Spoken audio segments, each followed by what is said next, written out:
بسم اللہ الرحمن الرحیم۔ مت سلطان میں خوش آمدید۔ آپ سب کیسے ہیں؟ امید ہے کہ آپ صحت و ایمان کی بہترین حالت میں ہوں گے۔ اللہ رب العزت آپ کو خوش و خرم رکھے، سلامت رکھے۔ معزز خواتین و حضرات، ہم بات کریں گے نظر کی کمزوری کے حوالے سے، اور اس میں جو ہم آپ کو نسخہ بتانے جا رہے ہیں یہ کوئی ٹوٹکا نہیں۔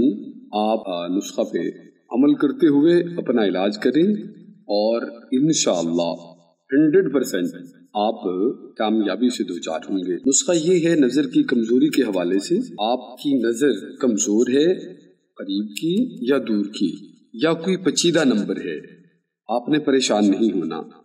اور نظر کے اعتبار سے آپ کی کوئی مسئلہ ہے یا آنکھوں میں کوئی اور بیماری ہے جس کی وجہ سے آپ کی نظر متاثر ہے، تو آپ براہ کرم اس نسخہ پہ عمل کریں۔ نسخہ یہ ہے کہ آپ نے ایک پاؤ دودھ لے لینا ہے گائے کا، آپ نے رات کو اسے قدرے ڈھانپ کر آپ نے رکھ دینا ہے۔ آپ نے کچا دودھ رکھنا ہے، اور جب آپ صبح اٹھیں گے تو اس پر پھر بھی اوپر ایک بلائی کی صورت میں، یعنی گاڑھا پن ہوگا اس کے اوپر ایک تہ سی جم جائے گی۔ آپ نے اسے لے کے آپ نے 3 سلائیاں دونوں آنکھوں میں، ہر آنکھ میں 3 سلائیاں ڈالنی ہیں، اس سے جس طرح کے آپ آنکھوں میں سرما ڈالتے ہیں۔ اور اس میں آپ نے ایک آیت کریمہ پڑھنی ہے۔ آیت کریمہ حامیم پارہ جو 26واں پارہ ہے، اس کی سورہ قوف ہے۔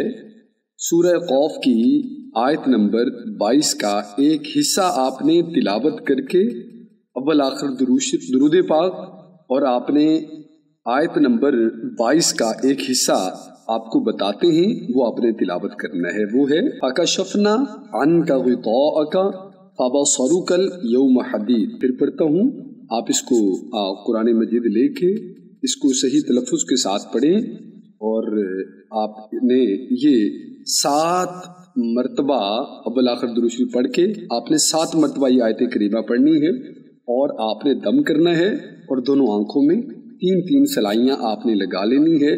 آپ نے یہ عمل 3 ماہ تک کرنا ہے، تو انشاءاللہ آپ کے نظر میں کوئی بھی پیچیدگی ہوگی، کوئی بھی مسئلہ ہوگا، اللہ رب العزت کے حکم سے آپ اس سے 100% یقینی طور پر آپ اسے حل کرنے میں کامیاب ہوں گے۔ اللہ رب العزت آپ کو شفا عطا فرمائیں گے۔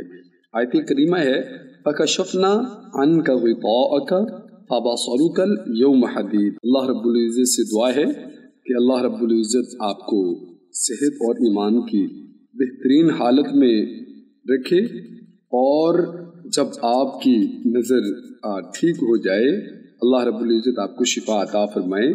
اس فقیر کو بھی دعاؤں میں یاد رکھیے، اور اس نظر ٹھیک کے ساتھ آپ سے صرف ایک ریکویسٹ ہے کہ آپ قرآن عظیم الشان کا مطالعہ ضرور کیجئے، تو اس سے انشاءاللہ آپ کی نظر پھر کبھی خراب نہیں ہوگی انشاءاللہ عز و جل۔ السلام علیکم ورحمۃ اللہ۔